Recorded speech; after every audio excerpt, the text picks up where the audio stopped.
नमस्कार दोस्तों, स्वागत है एक और नई वीडियो में। भाई इम्पोर्टेंट टॉपिक पे बात करने वाले हैं, नॉर्मलाइजेशन। भाई नॉर्मलाइजेशन कैसे होता है, क्यों होता है, कितने मार्क्स तक मिल सकते हैं। अभी आपके एसएससी एमटीएस के एग्ज़ाम चल रहे हैं, तो भाई अभी आप एग्ज़ाम भी दे के आ चुके होंगे बहुत सारे बच्चे, और अभी बहुत सारे बच्चों का तो एग्ज़ाम बचा है। आप सभी को पता है इतना लंबा एग्ज़ाम चल रहा है। तो भाई अभी इसमें बहुत ज़्यादा शिफ्ट होंगी, इसमें बहुत सारी शिफ्ट थोड़ी ईजी भी होंगी, कुछ मॉडरेट होंगी, कुछ हार्ड की तरफ भी होंगी। तो भाई नॉर्मलाइजेशन ऑब्वियस सी बात है, सभी को पता है, जितनी हार्ड शिफ्ट होगी उतना ही ज़्यादा नॉर्मलाइजेशन मिलेगा। लेकिन इस वीडियो में केवल आपको इतना ही नहीं, इसके इंसाइट्स भी बताऊंगा आपको, इस चीज़ को किस तरीके से टैकल करना है एग्ज़ाम में, जिससे आपका एग्ज़ाम बढ़िया हो जाए इर्रिस्पेक्टिव ऑफ नॉर्मलाइजेशन कुछ भी मिलता रहे आपको, लेकिन एग्ज़ाम आपका इतना हो जाए कि हाँ भाई आपको कॉन्फिडेंस आ जाए, आप अच्छा करके आए हो। कठिन हो तो कठिन, इजी हो तो इजी शिफ्ट, उससे कोई मतलब नहीं है। तो बात करेंगे इसी टॉपिक पर। तो सबसे पहले आपको पता होगा नॉर्मलाइजेशन, तो भाई जिस शिफ्ट का एवरेज स्कोर कम रहेगा उसी शिफ्ट को ज़्यादा नॉर्मलाइजेशन मिलेगा। ठीक है, सबसे कम एवरेज वाली शिफ्ट को सबसे ज़्यादा नॉर्मलाइजेशन मिलेगा, और सबसे ज़्यादा एवरेज जिसका आ रहा होगा शिफ्ट का, बच्चों का जो एवरेज स्कोर आ रहा होगा, उसको सबसे कम नॉर्मलाइजेशन मिलेगा। अब सबसे कम नॉर्मलाइजेशन मिलने वाले बच्चे को घबराना नहीं है, और एक्चुअल में देखा जाए तो उसको फ़ायदा ही होता है, क्योंकि अगर पेपर में अच्छे क्वेश्चन ज़्यादा आ जाते हैं तो गलत होने के चांसेस ज़्यादा हो जाते हैं, क्योंकि बच्चे ले जाते हैं ईगो पे। तो इसी टॉपिक पे, इसी जो पॉइंट मैंने बोला ईगो पे लेने वाला, इसी टॉपिक पे थोड़ा हाईलाइट करता हूँ इसे। भाई एग्ज़ाम आप देने जाओगे, आपकी शिफ्ट आई होप नहीं हुई अभी, आने वाली है, या फिर हो भी गई हो, तो आपने ये रियलाइज़ किया होगा कि भाई कठिन क्वेश्चन जो मोस्टली बच्चे मतलब गलत करते हैं, अगर आप उसे छोड़ दोगे तो नेगेटिव मार्किंग से बच जाओगे। तो हार्ड शिफ्ट में क्या होता है, अच्छे क्वेश्चंस आ जाते हैं, तो जो पढ़ने वाला बच्चा है भाई उसके भी नेगेटिव में घुस जाते हैं क्वेश्चंस। लेकिन भाई जो कामली माइंड से काम लेगा और जो उसको स्किप कर देगा, वो वहाँ पर नेगेटिव मार्किंग से तो बचेगा। और 1/3 की नेगेटिव मार्किंग का मतलब पता है, 3 क्वेश्चन गलत है तो 4 क्वेश्चन गलत हो जाएंगे। ठीक है, 9 नंबर के 12 नंबर जाएंगे आपके। ठीक है, क्योंकि एक क्वेश्चन 3 नंबर का।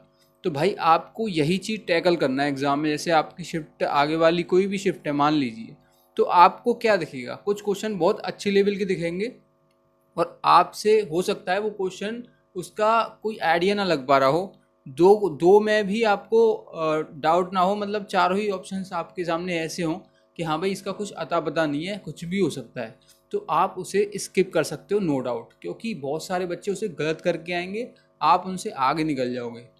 ठीक है, तो यही होता है। हार्ड शिफ्ट या इजी शिफ्ट आपको तब नहीं महसूस होगा, लेकिन आपको ये महसूस हो जाएगा हाँ भाई क्वेश्चन ठीक है, अच्छा है, और क्वेश्चन को इज्जत दो, आगे बढ़ जाओ, उसे स्किप भी कर सकते हो। ऐसा नहीं है कि भाई उसको अटेम्प्ट करना ही करना है। ठीक है, बहुत सारे अटेम्प्ट कर देंगे, करने दो, नेगेटिव मार्किंग में उनके नंबर जाएंगे, आपके नहीं जाएंगे। ठीक है, तो एक तो ये चीज़ ध्यान रखनी है, और एक दो चीज़ और बताऊंगा अभी जिससे आप एग्ज़ाम में गलती ना करो। लेकिन उससे पहले आपके लिए एसएससी एग्ज़ाम्स के लिए, भाई आगे भी आप एसएससी के एग्ज़ाम्स दोगे, तो भाई एक ही जगह पर सारे SSC GD MTS CGL CHSL CPO सभी के आपको क्वेश्चंस मिल जाए एक ही जगह पर, तो आपको आपकी तैयारी आप सोच सकते हो कितनी अच्छी हो जाएगी, क्योंकि आप हर तरीके से तैयार रहोगे। एसएससी कैसा भी क्वेश्चन दे दे, आप उसके लिए तैयार रहोगे। तो इसी के लिए भाई अग्रवाल पब्लिकेशन की तरफ से मैथ और इंग्लिश की बुक आई है। इनमें भाई पूरा प्रीवियस ईयर क्वेश्चन दे रखे हैं, और सबसे अच्छी बात यह है जो भी आपके एग्जाम है जीडी एमटीएस सीएचएसएल सीपीओ सभी के भाई अलग अलग क्वेश्चन को डिवाइड कर दिया है। पहले जीडी के दे रखे हैं, फिर सीपीओ के दे रखे हैं, फिर एमटीएस के दे रखे हैं, और चैप्टर वाइज दे रखे हैं। यानी कि फॉर एग्जांपल परसेंटेज है तो परसेंटेज में पहले एसएससी जीडी के मिल जाएंगे, फिर एमटीएस के मिल जाएंगे, फिर सीजीएल के मिल जाएंगे। तो भाई यहाँ पर सीक्वेंस दे रखे हैं। ठीक है, तो बहुत कम बुक्स में ऐसा मिलेगा, और प्रैक्टिस में अच्छी खासी हो जाएगी। सॉल्यूशन भी देखोगे आप तो सॉल्यूशन भी डिसेंट तरीके से दे रखे हैं, साफ़ सुथरे, पेज क्वालिटी भी अच्छी है। तो नो डाउट आप इसकी तरफ जा सकते हैं। ऐसे ही इंग्लिश में एंटोनियम सोनियम, या फिर आपका एरर एरर हुए, ठीक है, नाउन हुए, तो इनके सभी चैप्टर्स के आपके एग्जाम्स में डिवाइड कर रखा है। ठीक है, एक चैप्टर नाउन खोलोगे आप तो नाउन में आपके जीडी के एमटीएस के सीएचएसएल सीजीएल सभी के क्वेश्चंस को सेपरेट करके दिखाए उसमें। ठीक है, तो यहाँ से आपके लिए बहुत हेल्पफुल हो जाएगा। इसकी लिंक मैं नीचे डिस्क्रिप्शन में दे दूंगा, आप वहाँ से चेक कर सकते हो। वाकई में हेल्पफुल होगी, इसीलिए मैं आपको बता रहा हूँ। ठीक है, तो वीडियो में आगे बढ़ते हैं और इसके बारे में बात करें और नॉर्मलाइजेशन के बारे में।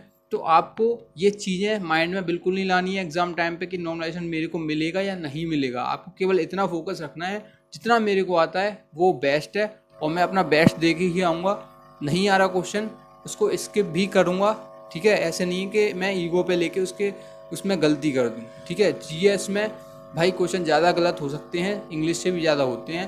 तो भाई जीएस में अगर आपके भाई लग रहा है आपको कि हाँ डिसेंट क्वेश्चन मैंने कर लिए हैं, अब मैं ज़्यादा रिस्क नहीं लूँगा।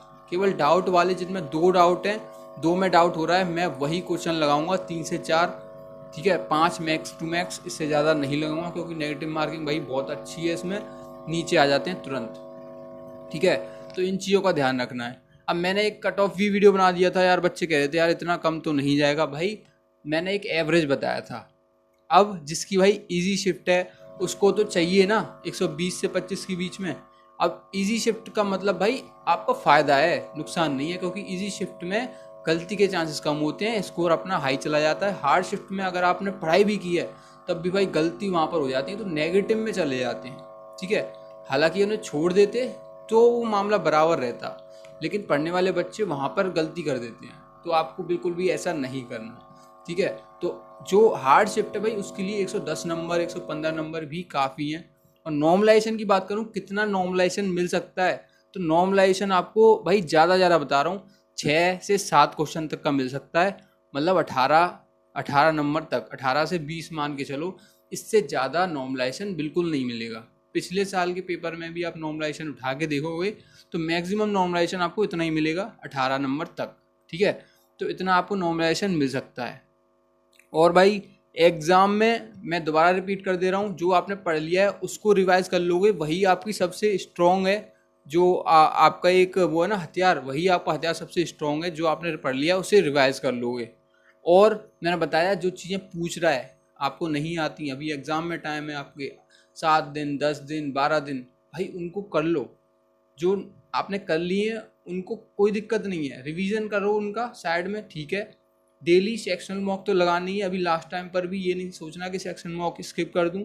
ठीक है, डेली सेक्शन मॉक लगाने, एनालिसिस करना है। हाँ भाई, और जो क्वेश्चंस डेली आ रहे हैं शिफ्ट में उनको देखना है अच्छे से बैठ के। हाँ भाई, ये टॉपिक्स में से क्वेश्चंस आ रहे हैं, ये मेरे को आते थे या नहीं आते थे, नहीं आते थे उसके आसपास के भी क्वेश्चंस कर लो।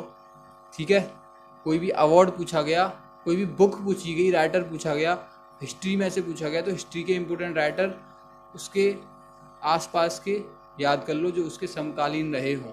समकालीन का मतलब किसी ने 1940 में बुक लिखी तो उसके 10 साल आगे पीछे वाले राइटर पूछने के बहुत ज़्यादा चांसेस हैं। करंट अफेयर की बात करें, अभी मान लो 3-4 महीने पहले वाला करंट अफेयर पूछा गया है अभी। ठीक है, तो आपको भाई 3-4 महीने पहले वाले करंट अफेयर अच्छे से कर लेने हैं।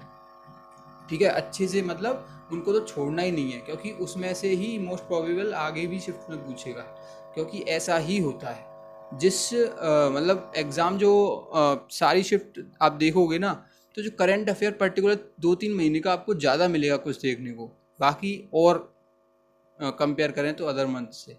ठीक है, तो ये सारी चीज़ें थी नॉर्मलाइजेशन के बारे में, आपको पता लग गया होगा। और मैंने जो चीज़ें बताई ना आपको भाई, उन चीज़ों का ध्यान रखना नॉर्मलाइजेशन में, तो वही दिक्कत हो जाती है। नेगेटिव मत करना ईगो पे ले जाके क्वेश्चंस। और बताया मैंने कैसे चीज़ें आपको करनी है। अगली वीडियो में मिलता हूँ, आशा है वीडियो हेल्पफुल रही होगी। जय हिंद।